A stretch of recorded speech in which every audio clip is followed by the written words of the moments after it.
Ok, bon, je pense que c'est bon. Est-ce que donc on va pas commencer tout de suite, parce qu'il n'est pas tout à fait l'heure, mais je vois qu'il y a quand même quelques personnes en salle. Est-ce que certains d'entre vous, je ne sais pas, Maggie, Christelle, Nicole, Nazila ou Juliette, peut nous dire si vous nous entendez bien et si vous nous voyez bien. Donc vous pouvez parler dans le chat. Vous avez un petit colonne un petit onglet à droite qui vous permet de chatter.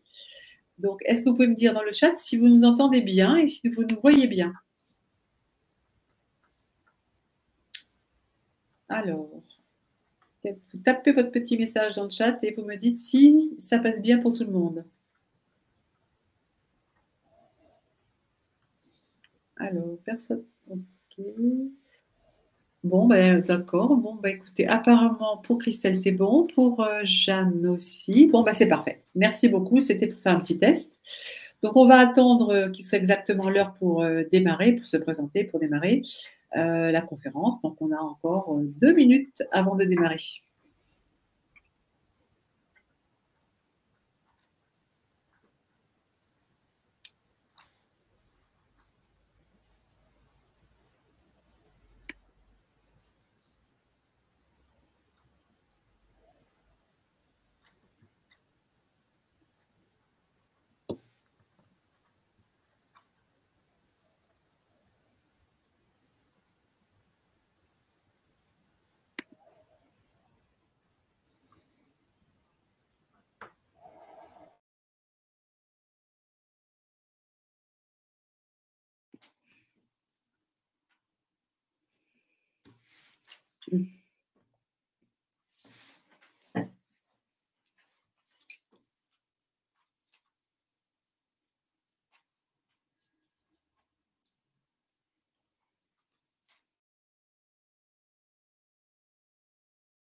Bon, eh ben, écoutez, il est 30, donc on va démarrer la conférence.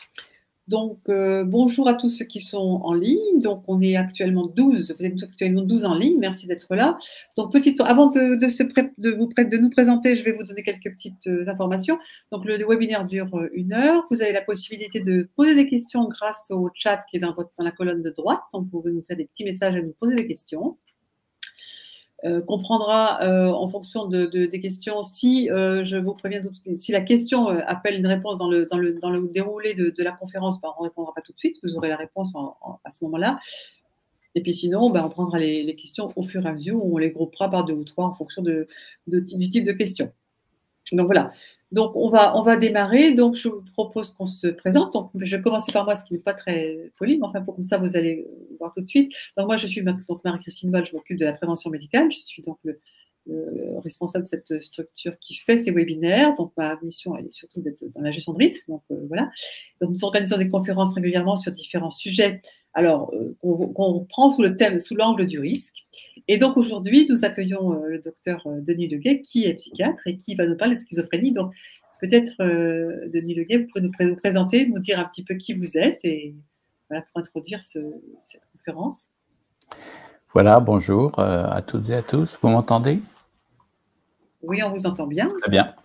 Donc, je suis psychiatre de service public depuis un peu plus de 40 ans. J'exerce à Angers et je suis responsable actuellement d'un centre ressources sur le handicap psychique, c'est-à-dire une autre façon de regarder les troubles, en particulier de les regarder sous l'angle de leur aspect fonctionnel et des conséquences dans la vie quotidienne.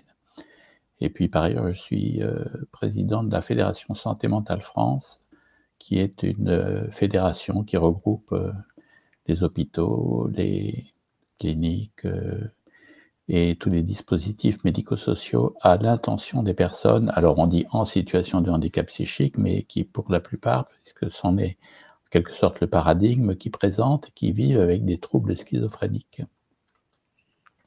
Très bien. Alors, voilà. Donc, on a choisi ce sujet parce que d'abord, c'est un sujet intéressant qui n'est pas forcément, alors je ne sais pas qui sont les personnes qui nous écoutent, mais plus ou moins bien connu, en fait, et plus forcément plus ou moins bien admis au niveau de la société. Donc, on va prendre le sujet, bien sûr, on va parler un peu de la maladie, mais on va aussi parler de tout ce qui est risque autour, c'est-à-dire le risque pour le patient lui-même, le risque pour sa famille, son entourage, pour la société. Et donc, c'est un peu sous cet angle-là qu'on va prendre le sujet. Donc, on vous laisse un petit peu nous parler un petit peu déjà, nous introduire un petit peu ce sujet sur ces troubles psychotiques. oui. Il ne faut pas hésiter à m'interrompre, hein. Effectivement, c'est plus vivant quand il peut y avoir un dialogue. Alors, peut-être parler des troubles schizophréniques pour en dresser comme ça un peu la silhouette globale. Vous voyez sur ma diapo, je commence par dire que c'est le paradigme du handicap psychique, c'est effectivement la pathologie dont les conséquences en termes d'adaptation, d'autonomie sociale, de participation à la société, de vie quotidienne sont, on va dire, les plus impactantes. Et donc, c'est là où il y a un enjeu. Alors, sur le plan de la symptomatologie, on a l'habitude, c'est un peu une façon, on va dire, de catégoriser les choses, de dire qu'il y a une symptomatologie positive, c'est-à-dire de production de symptômes, dont par exemple le délire, les hallucinations, etc., et qu'il y a une symptomatologie dite négative qu'on a de plus en plus tendance à rapporter à des troubles cognitifs, qui sont donc de la même façon descriptibles, mesurables, évaluables.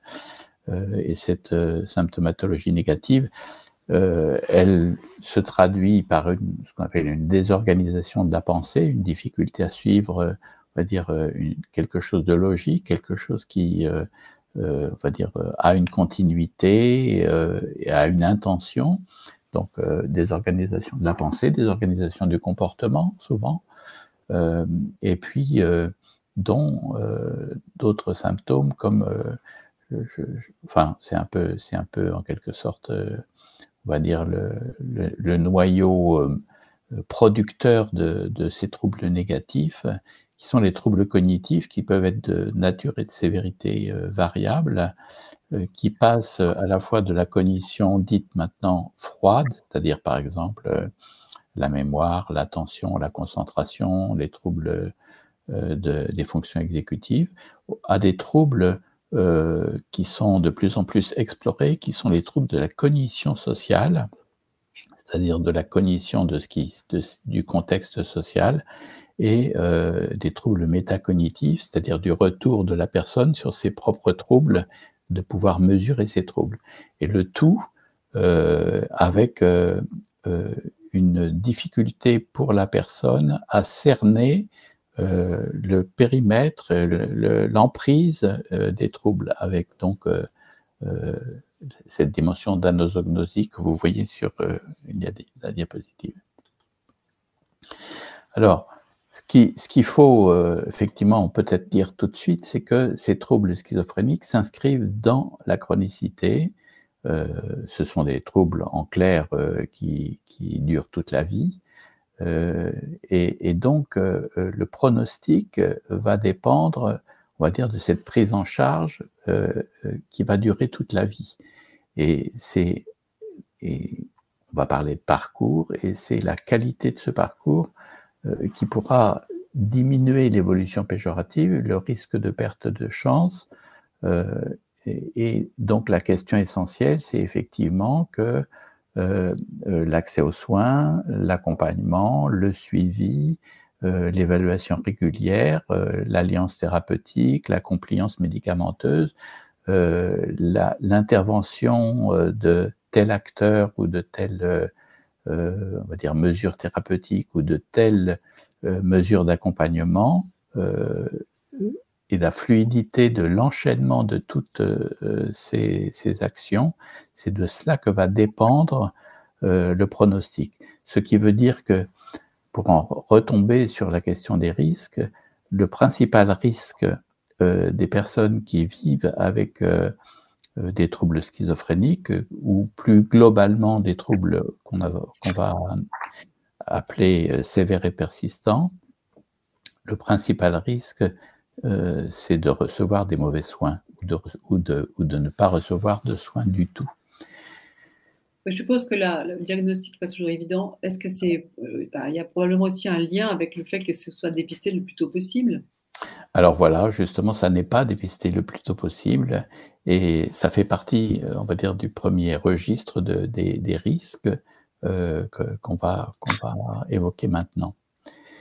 Donc il y a des risques propres à la maladie et il y a des risques propres au système de santé, avec les deux registres étant entremêlés, puisque donc toute la question, enfin une des questions, c'est de savoir comment la personne va pouvoir entrer dans un parcours de soins à partir de la question, à partir du diagnostic, à partir on va dire de la bonne prise en charge et en particulier de cette difficulté qui est tout à fait spécifique, qui est une difficulté de participation de la personne qui n'a pas toujours conscience effectivement de l'ampleur de ces troubles et de l'ampleur de l'impact de la pathologie, des difficultés de la personne à adhérer à des soins qu'elle va prendre comme des interventions extérieures et pas toujours pour elle bienvenues. Il y a peut-être des choses qui sont des signes avant-coureurs? Alors voilà, il y a des signes avant-coureurs parfois, et c'est toute une, on va dire, une problématique, une thématique qui est aujourd'hui approfondie, sans qu'on puisse encore vraiment tirer des conclusions ou des données de preuve. La question se pose de savoir donc si il y a une phase prémorbide ou bien si c'est le début des troubles, ça peut déjà être une question. Il y a un âge où ça se déclare plus particulièrement? Il y a un âge qui est en gros l'entrée dans l'âge adulte, mais lorsque on fait le diagnostic et qu'on pose des questions pour dire: «Mais il y a 2 ans, il y a 5 ans, est-ce que vous avez remarqué quelque chose?» Souvent on tombe sur, bon, des témoignages de la famille qui disent: «Bah oui, là, il avait pas d'amis» ou bien là, un jour, il a eu des pensées étranges, il était très inquiet ou très angoissé pour quelque chose, ou bien il a désinvesti le cadre scolaire, et cetera. Et donc on en est venu à, on va dire, rétrospectivement, identifier des patterns comportementaux qui ont pu, comment dire, représenter ce qui serait le spectre d'une pathologie naissante. Sauf que quand on applique à la population générale ou la population des adolescents ces critères, on s'aperçoit que tous ceux qui présentent ces critères, on va dire, reconnus rétrospectivement, tous ceux qui présentent ces critères ne font pas cette transition, on appelle ça comme ça, cette transition vers la psychose, et ils ne le font que dans 30% des cas. Autrement dit, c'est pas parce qu'on présente ces signes d'une pathologie éventuellement prémorbide ou de prodrome que ça va forcément déboucher sur l'installation de troubles schizophréniques. Et donc toute la question quand on va vouloir envisager un traitement précoce ou un dépistage précoce, c'est la question de savoir si est-il licite éthiquement, médicalement, scientifiquement, est-il légitime de décider d'une prise en charge alors même qu'on sait qu'il n'y a que 30% des personnes qui font cette transition vers la psychose. Donc ça reste encore une question vraiment très, très, très vivace, très partagée, et pour lesquelles il n'y a pas encore de recommandations de recommandations de prise en charge telles qu'elles pourraient être définies par l'HAS, par exemple. Donc oui, alors on rentre dans la question bien sûr de l'entrée dans les soins, de la question du diagnostic. Il y a un enjeu parce que voilà, j'étais en train de dire, finalement, comme on n'est pas sûr, est-ce que ça vaut le coup de traiter? En même temps, on sait que plus on traite tôt, plus le pronostic fonctionnel va être meilleur. Alors, on est un peu dans cet entre-deux, peut-être l'idée d'une prudence médicale qui irait du côté plutôt d'une prise en charge précoce et le fait que elle n'est peut-être pas nécessaire, et si elle n'est pas nécessaire, qu'est-ce qu'on fait? C'est une question qui n'est pas tranchée et bon, alors, elle est tranchée au cas par cas parce qu'on se dit: là, peut-être, il y a quand même des choses qui sont inquiétantes, il faut faire quelque chose. Et puis dans d'autres cas où on dit: on est plutôt dans une veille, une évaluation, un suivi, mais qui va pas forcément déboucher sur des mesures thérapeutiques, franches. Voilà, donc sur la diapo, vous voyez, hein, c'est toute la question en même temps de la perméabilité du système de soins, parce que ce dont je vous parle, c'est d'une prise en charge qui devrait être précoce, mais a-t-on les moyens qu'elle soit précoce avec l'ensemble de la population qui pourrait menacer de rentrer dans un processus psychotique? Bien évidemment non. On a des problèmes comme aujourd'hui tout le corps démographique médical de démographie, avec énormément de postes vacants, avec finalement aussi une difficulté pour des personnes, pour les étudiants en médecine qui préparent leur ECN de se projeter vers une carrière de psychiatre. Aujourd'hui, on est un peu dans le creux de la vague en termes d'attractivité.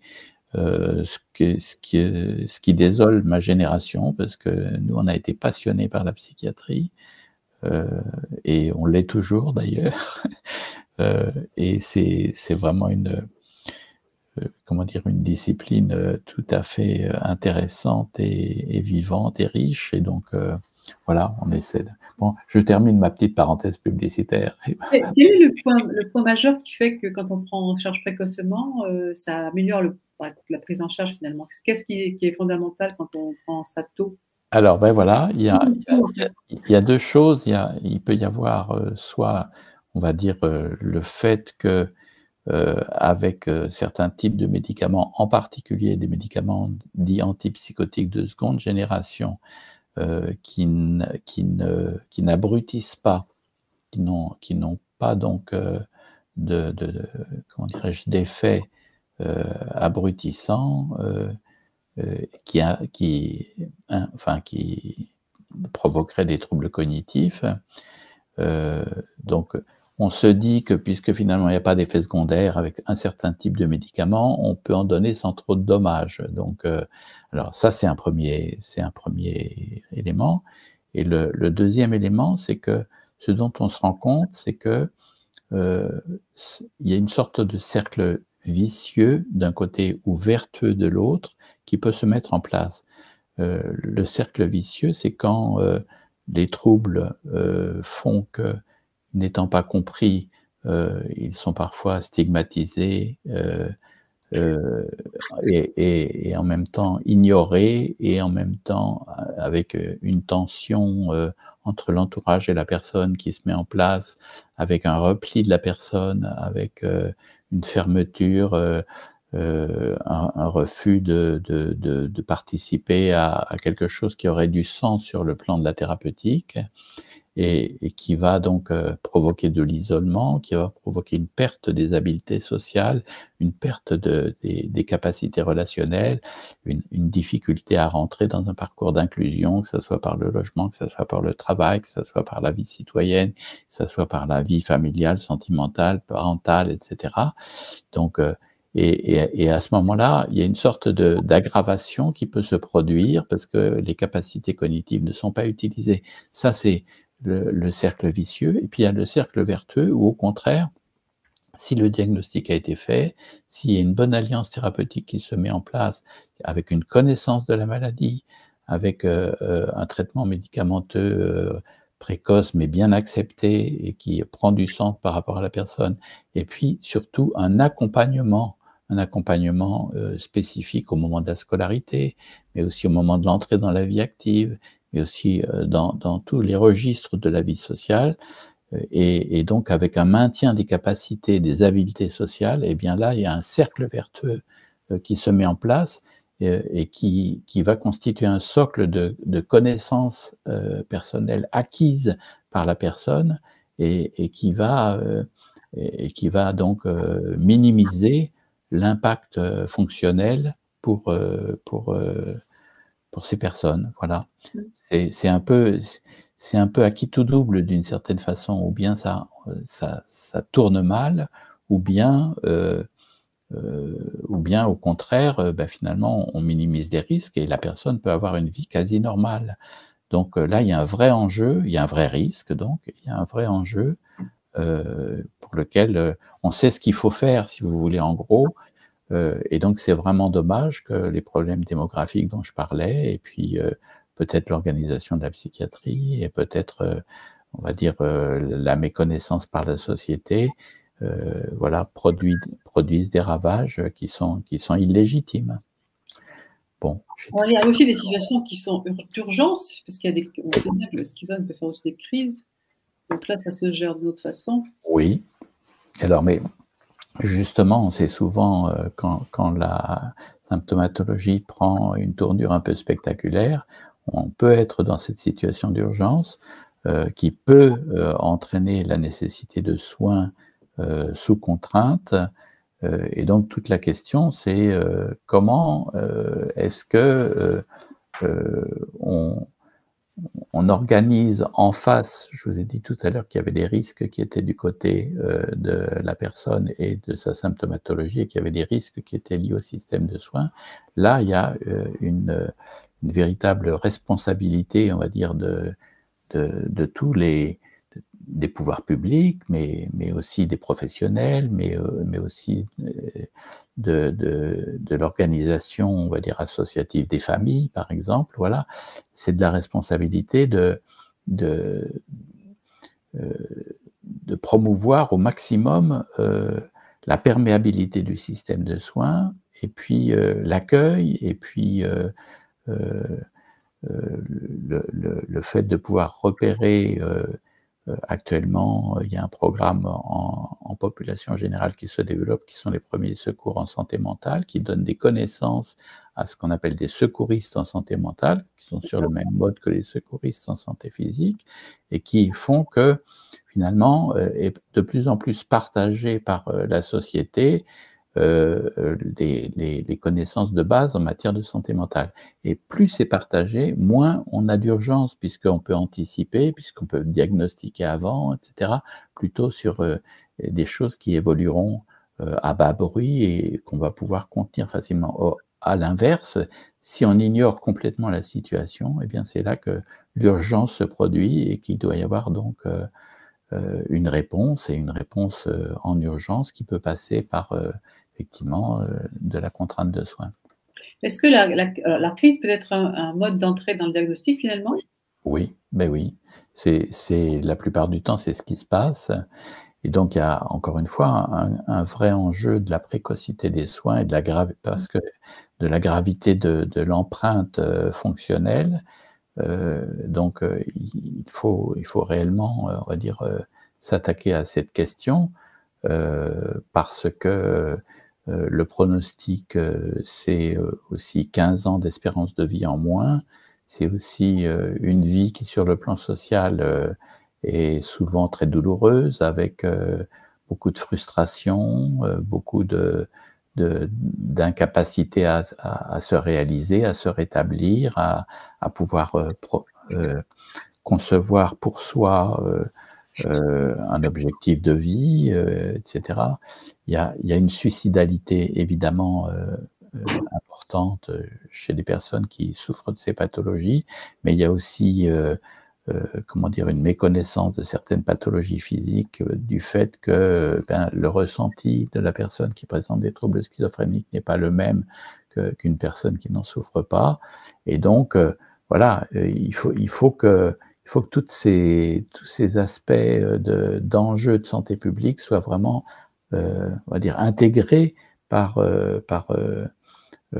l'ensemble de la société, mais aussi par les professionnels et par les pouvoirs publics pour que on fasse un saut qualitatif dans la prise en charge de ces situations, puisque aujourd'hui, on ne peut pas attendre ni des produits médicamenteux, ni de la recherche en neurosciences, on va dire sur le plan génétique, ou sur le plan de la neurophysiologie, ou sur le plan de la stimulation cérébrale.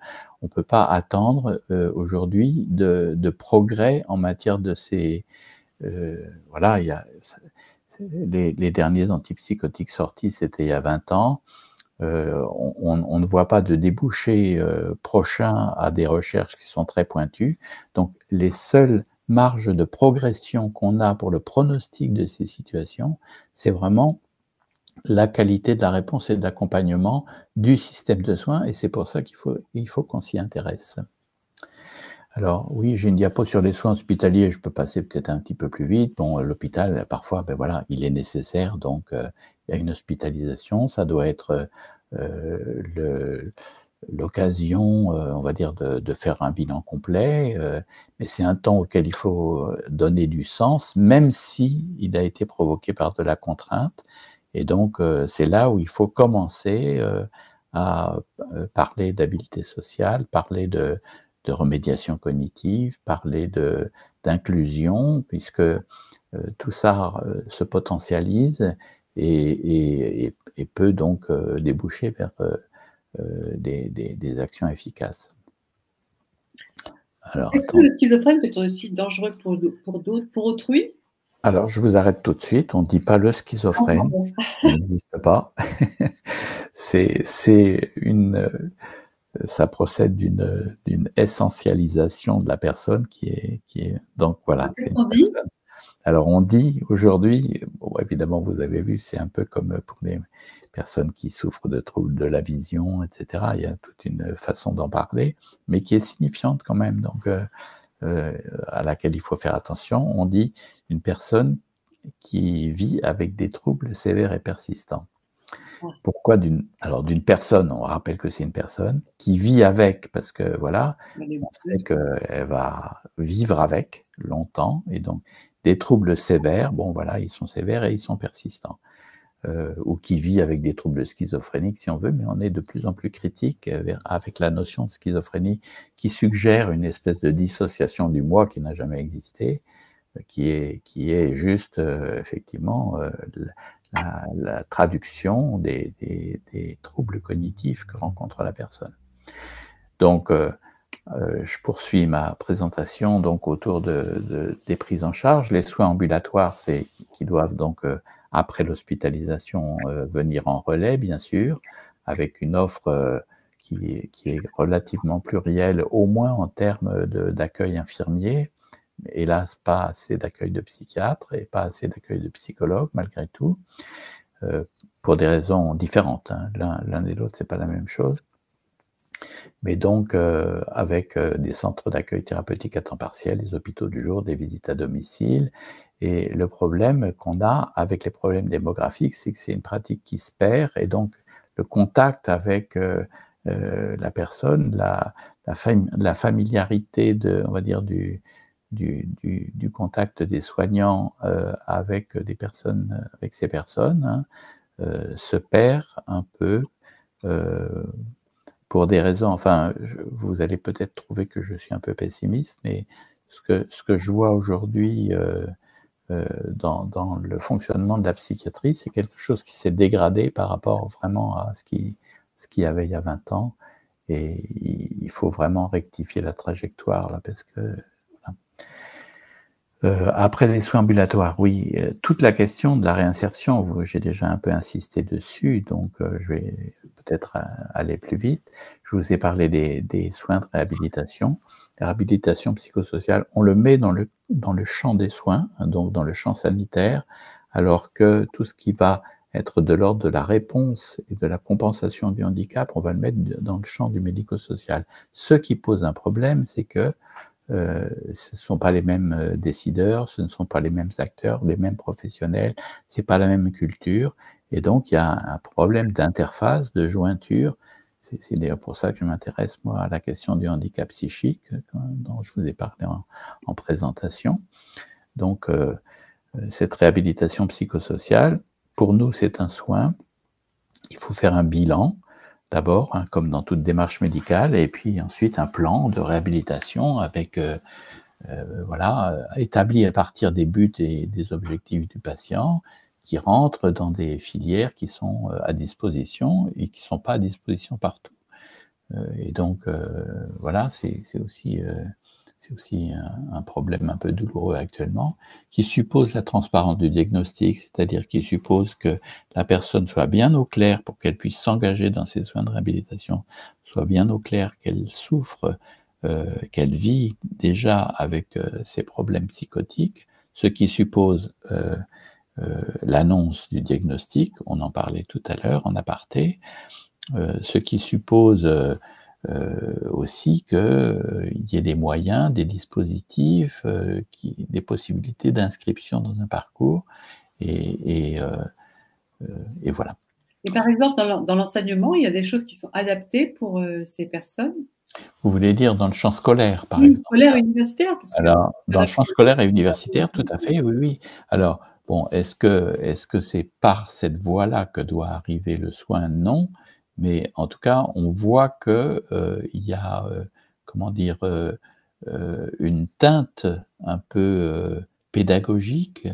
Finalement, parler de réhabilitation psychosociale, c'est parler de la restauration et de la réappropriation d'habiletés, et ces habiletés pour les retrouver, pour les reconstruire, il faut une certaine pédagogie. C'est un apprentissage, en fait. Donc, alors, ça peut pas être fait, on va dire, il faut que ça soit fait dans une certaine confidentialité, quand même. C'est pas à l'université ou à l'école qu'il va forcément y avoir ces soins de réhabilitation. En revanche, ça peut être à l'université et à l'école que s'exerce l'accompagnement dont je vous parlais tout à l'heure, qui est une espèce de, on va dire, d'étayage, euh, euh, comment dire, de la personne pour surmonter ou pour compenser des situations d'impossibilité pour elle de répondre à des situations. Donc, ça débute aussi, effectivement, quand on parle de cela, il faut faire une mesure de l'atteinte fonctionnelle, donc une mesure de l'autonomie sociale, une mesure des fonctions cognitives, une mesure des habiletés sociales et de ce qu'on appelle l'insight, c'est-à-dire la capacité pour la personne comment dire, de se rendre compte de ce qui se passe pour elle et de pouvoir, en quelque sorte, commencer à ouvrir les yeux sur l'adversaire qui est la pathologie, hein, qu'elle a en face d'elle. Et c'est cet adversaire qu'elle doit combattre. Alors, j'allais dire, c'est comment dire, une démarche qui est tout à fait analogue à celle qu'on peut rencontrer dans le cadre des pathologies chroniques autres, hein, par exemple neurologiques ou par exemple oncologiques, etc. Ma diapo suivante, c'est donc tout ceci pour vous dire qu'il y a à un certain moment à considérer qu'il existe un handicap. Et ce handicap, c'est effectivement la limite des capacités de la personne à faire face à certaines situations. C'est pour ça qu'on parle aussi de situation de handicap et non pas de handicap comme étant une atteinte de la personne. C'est bien le fait de se trouver dans une situation compliquée pour elle qui génère la situation de handicap, mais à la limite, si on compense le handicap, il peut ne plus exister. Et si on donne à la personne, par les soins de réhabilitation psychosociale, les capacités d'affronter ces situations de handicap ou des difficultés qu'elle va rencontrer, eh bien, on peut, on va dire, lui donner des armes pour les situations qu'elle va rencontrer dans la vie. Et donc, avec cette notion de quand quelqu'un a appris à faire quelque chose, il a l'occasion de l'utiliser, ça devient une capacité, ça devient une force, et c'est avec cette force que cette personne va pouvoir faire face à sa pathologie.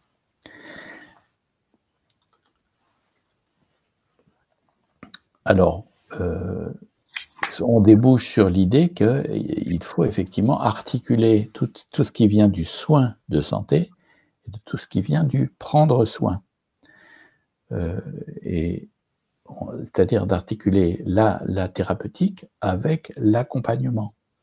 Et ce qu'on voit aujourd'hui, c'est que ces deux démarches s'économisent l'une l'autre, puisque soigner va diminuer le handicap psychique, va diminuer les incapacités, puisqu'on va faire récupérer des capacités à la personne, et compenser le handicap va diminuer la souffrance, et donc diminuer le taux de rechute, et donc diminuer l'atteinte fonctionnelle. Et c'est là où on doit, on va dire, peut-être changer nos pratiques, à savoir, jusqu'à présent, on avait plutôt l'idée que il y avait une étape de soins, puis après, il y avait une étape d'inclusion, de réinsertion. Non. Ce qu'il faut faire, vraiment, puisque donc, et il y a des données, hein, maintenant, c'est pas simplement, on va dire, de la phraséologie de psychiatre, il y a des données de preuve qui ont été rassemblées dans un document qui s'appelle le rapport du centre de preuve, qui a été coordonné par le professeur Marie-Christine Hardy-Bellay il y a 2-3 ans.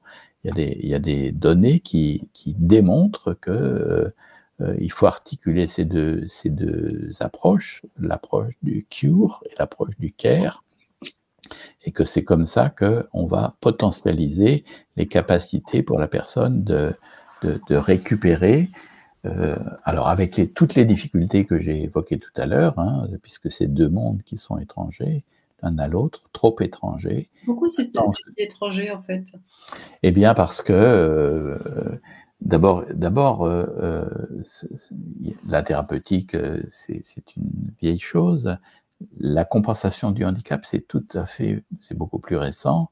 Ça date de l'année 75, hein, avec la première loi d'orientation en faveur des personnes handicapées. Puis ensuite, il y a eu une deuxième loi en 2005, donc c'est tout récent, qui on va dire, affirme dans son article, je ne sais plus si c'est le 6 ou c'est le 8, le droit à compensation.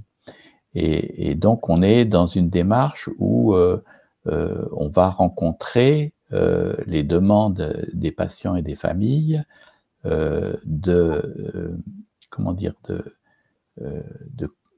d'avoir d'intervention de tiers pour compenser des difficultés. Il ne faut pas simplement les compenser, il faut aussi soigner en même temps, comme je vous le disais.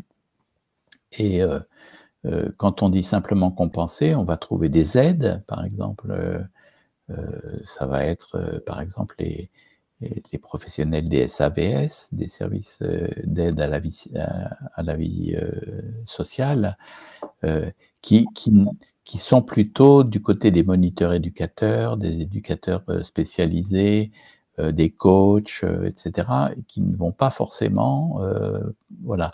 Ça, c'est un aspect où on voit que c'est une approche différente et une culture différente.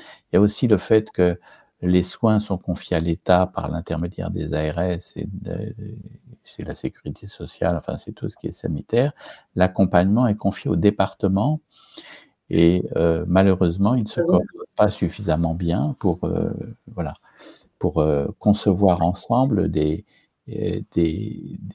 le maillage territorial d'un certain nombre de dispositifs qui sont indispensables et complémentaires les uns des autres et qui vont constituer ce qui va être mis à disposition pour des bons parcours, comme on disait tout à l'heure.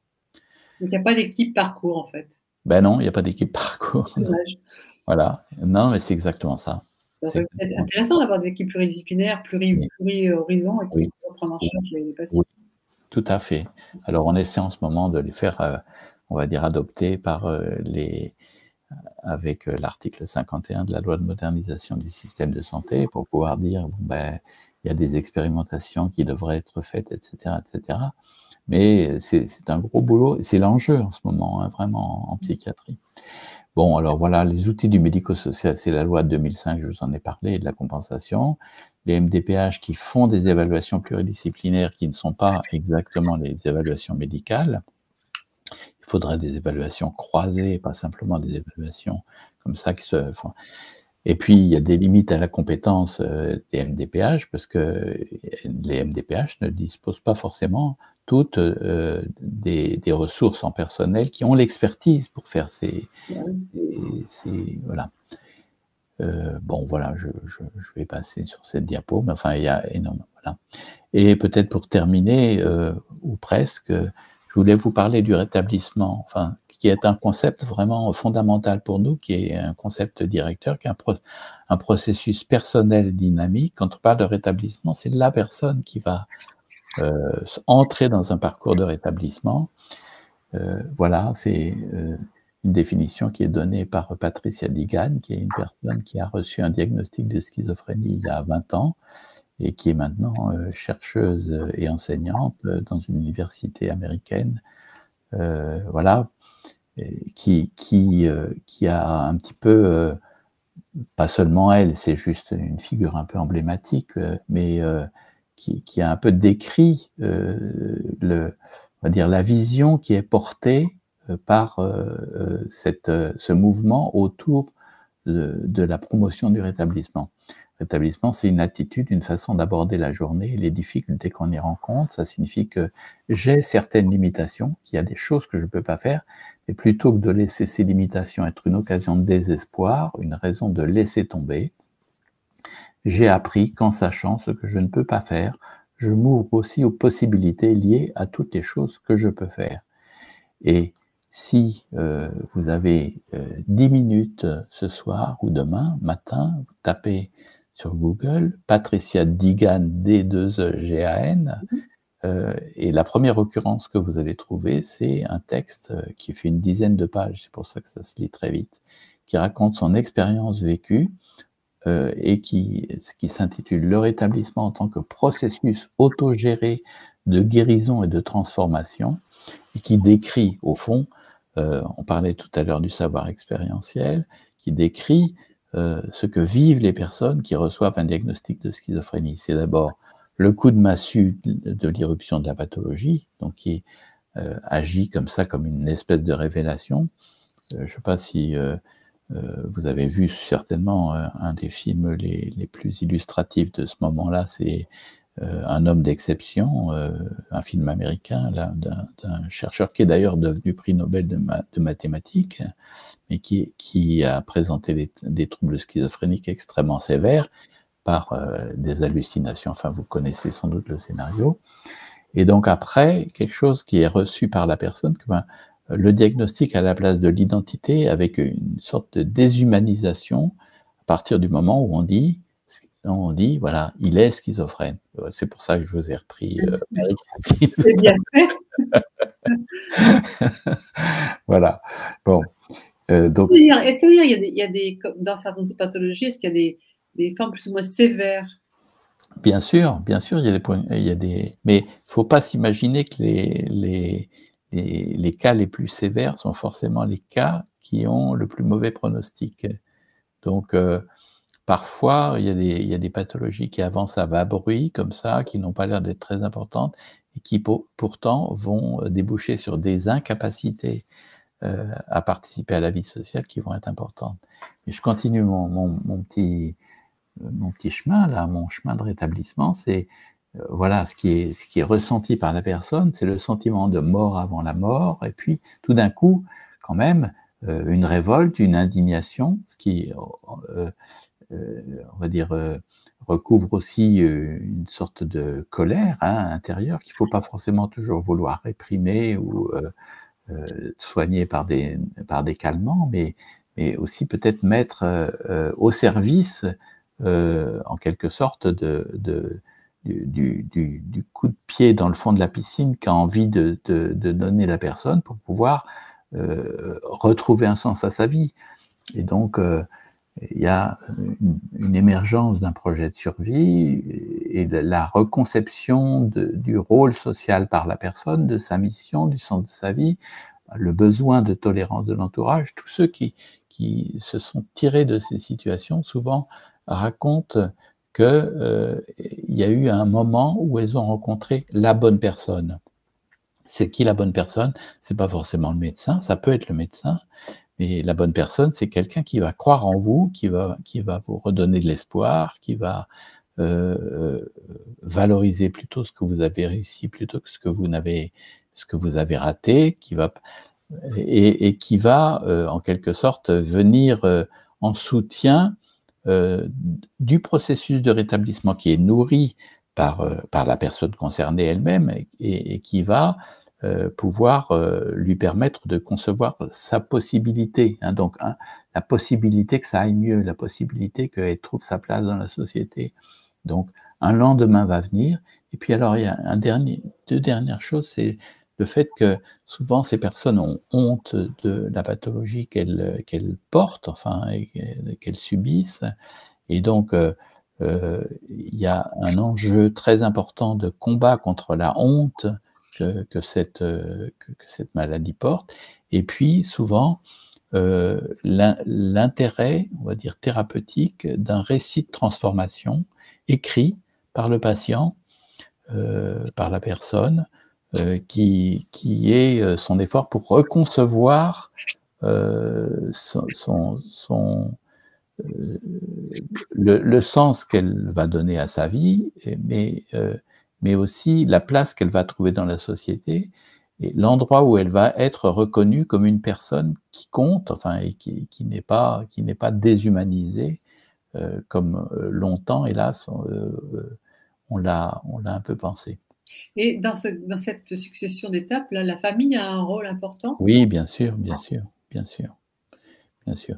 Alors ça, la succession d'étapes, c'est celle de Patricia Digan, hein, donc mais effectivement, il y a beaucoup d'autres registres qui sont mobilisés et convoqués dans le processus de rétablissement, dont il faut quand même jamais oublier que c'est le patient qui l'accomplit, ce processus, ce chemin du rétablissement, c'est le patient, c'est personne d'autre, hein.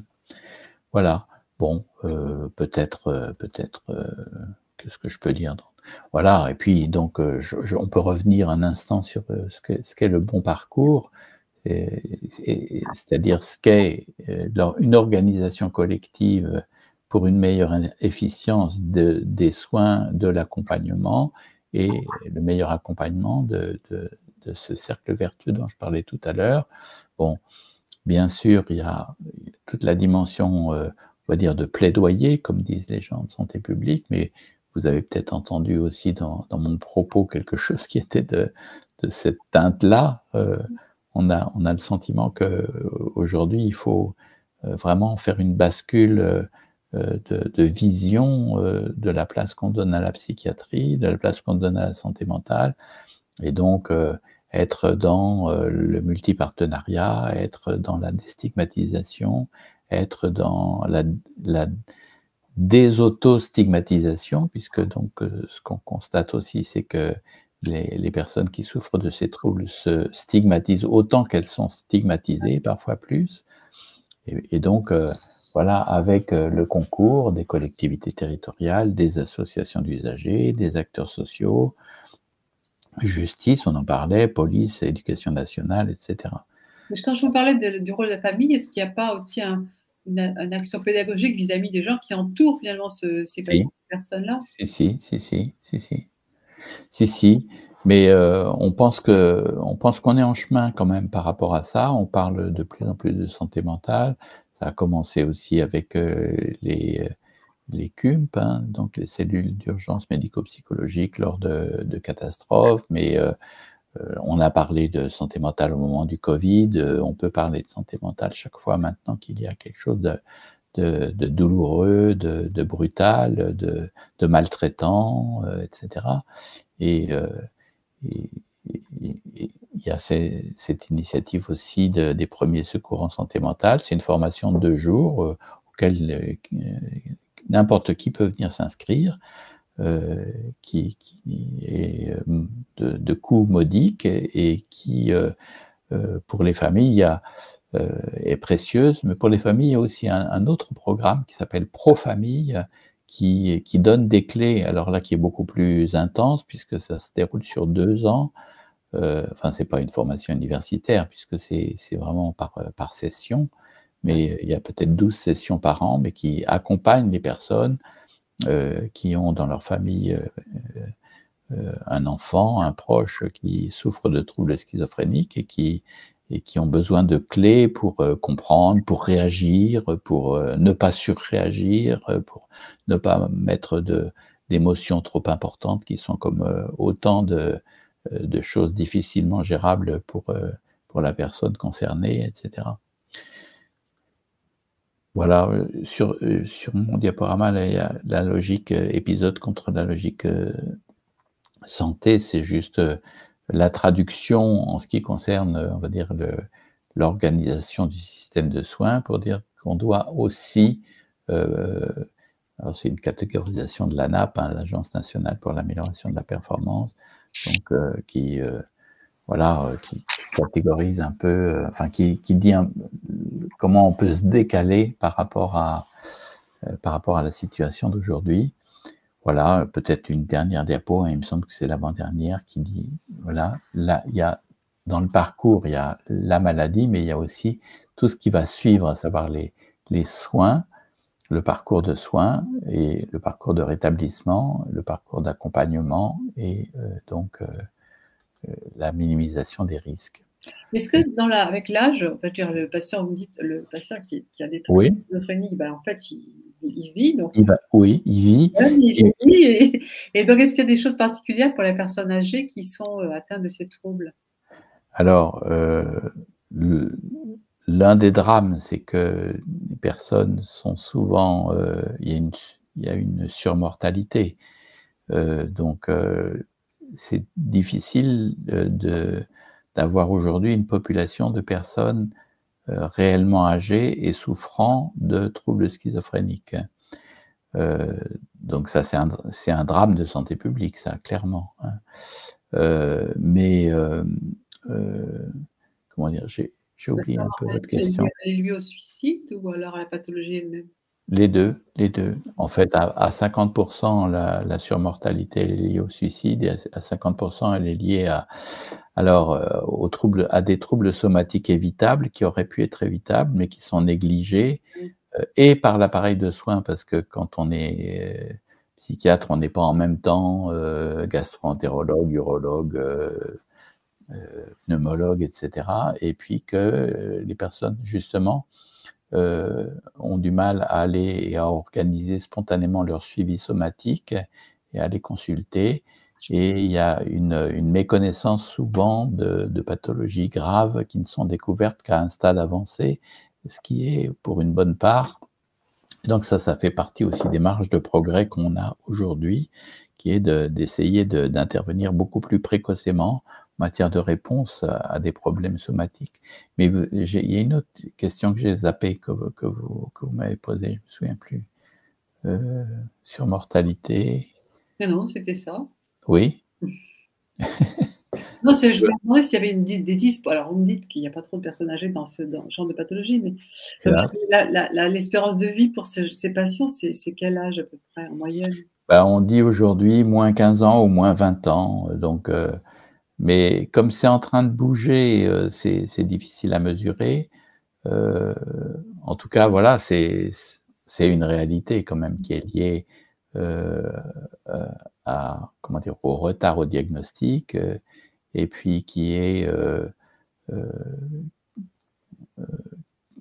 dépend des générations, parce qu'on espère bien que les générations actuelles ne vont pas, enfin, et qui sont soignées selon les standards, on va dire, qu'on devrait tous mettre en place, n'est pas ce décalage d'espérance de vie. Il y a un autre indicateur qui est important, c'est le retard au diagnostic, qui est en général entre les premiers troubles et le diagnostic de troubles schizophréniques. Il s'écoule souvent 5 ans, 7 ans, voilà. C'est lié pour partie au fait que le tableau n'est pas constitué, si vous voulez, de façon nette et claire, mais c'est lié aussi au fait que l'accès aux soins, que le dépistage, notamment au niveau de l'éducation nationale, vous en parliez tout à l'heure, ne se fait pas. C'est pour ça qu'il y a aussi un vrai enjeu de connaissance par l'ensemble de la société et de banalisation en même temps et de réassurance et d'affirmation qu'il existe des solutions, qu'il existe des réponses. Et c'est cette comment dire, c'est ce partage par l'ensemble des acteurs et de la société elle-même qui va permettre d'avoir un progrès sur la précocité de la prise en charge, du diagnostic d'abord et de la prise en charge. Ok. Alors, donc, vous parliez j'ai coupé un peu ce parcours de santé, la vraie définition d'un parcours de santé. Oui, ouais, peut-être que vous pourriez en dire un mot, plus que moi.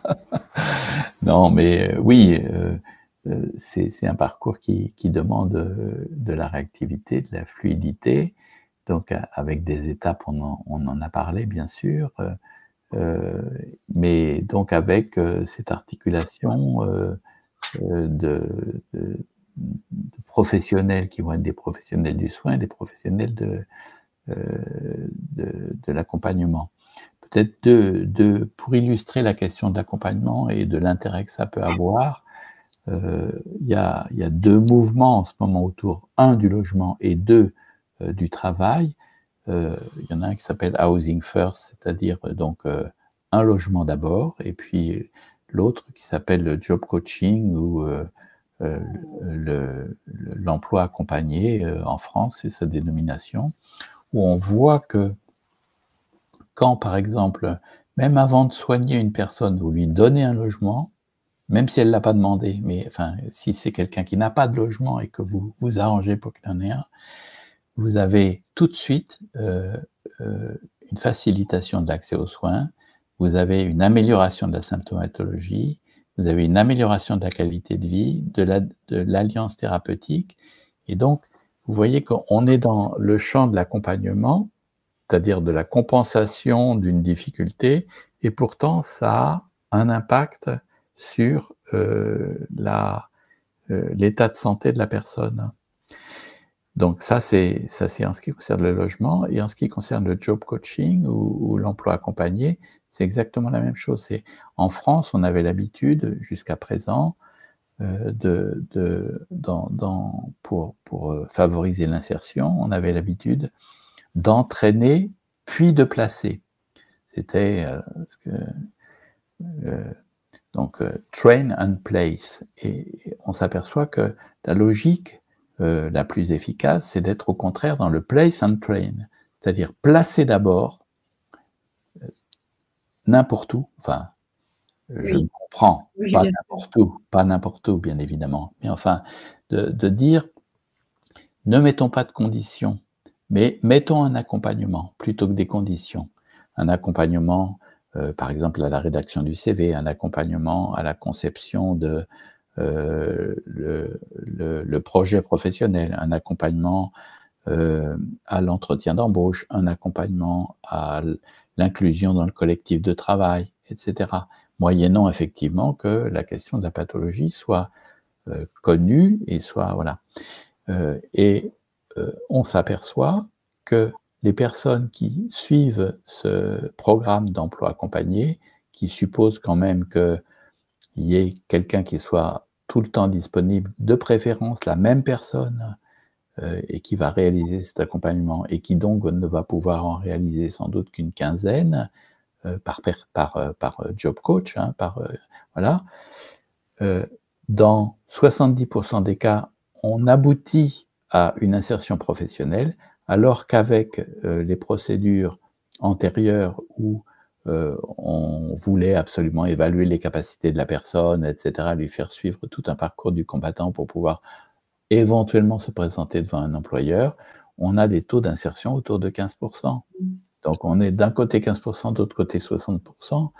Vous vous dites, mais alors même si ça coûte plus cher dans un premier temps, c'est beaucoup plus fécond, productif et positif que si vous en restez aux méthodes traditionnelles où on veut absolument que... J'ai une petite métaphore là-dessus, c'est quand vous apprenez à faire du vélo, On ne vous dit pas, reste bien en équilibre à l'arrêt, d'abord, et puis quand tu seras en équilibre à l'arrêt, ben, tu pourras pédaler et puis faire du vélo. C'est pas comme ça que ça marche. Comme ça, non. Non, non, c'est avec la dynamique du parcours accompagné, hein, du parcours qui est à mettre en œuvre justement de façon très, très organisée, très rationnelle. C'est avec cette dynamique du parcours que vous allez récupérer vos capacités et les possibilités d'inclusion. Et ces coachs, ils ont quel type de compétences alors?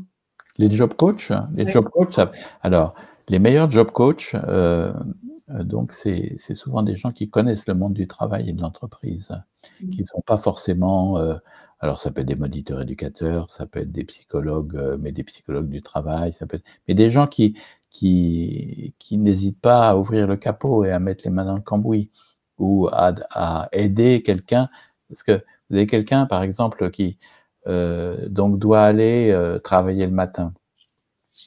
C'est le premier jour ou le deuxième jour.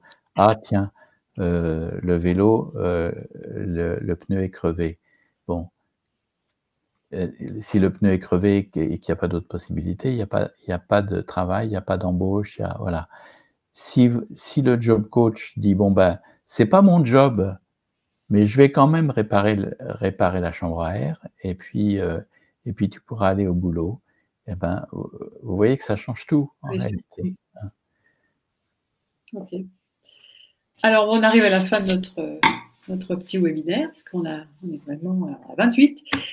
En conclusion, qu'est-ce que vous pourriez nous dire alors? Je ne sais plus. J'avais une diapo de conclusion quand même, donc je pense que les parcours de santé, c'est effectivement un concept qui a intégré.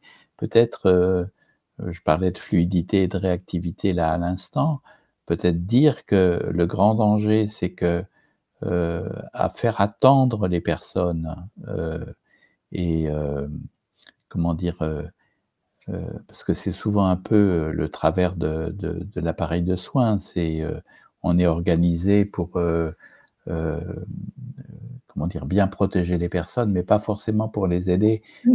Et alors que cette aide, même si elle n'est pas tout à fait assurée, va produire du positif, alors même qu'elle va produire un risque. C'est là où je renverse votre postulat peut-être de départ, qui est que le risque n'est pas forcément un risque en réalité. Et donc, que toutes ces étapes, si vous n'avancez pas, vous reculez.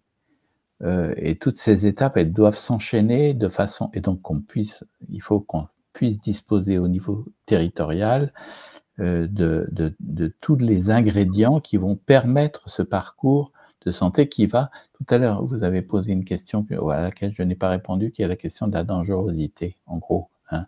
Vous avez dit, est-ce qu'il n'y a pas à certains moments des situations qui sont dangereuses?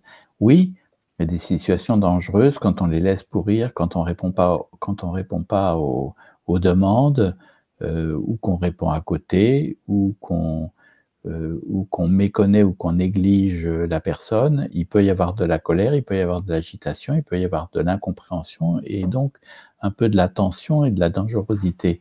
Mais c'est en étant, on va dire, très exigeant sur la qualité du parcours que on pourra minimiser les risques et qu'on pourra faire progresser les pratiques en psychiatrie. Voilà ma conclusion. Le mot de la fin. Le mot de la fin. Merci beaucoup. Merci à vous, donc, Denis, d'avoir bien voulu participer à cette conférence très intéressante. Pour ceux qui sont présents encore, merci de votre présence.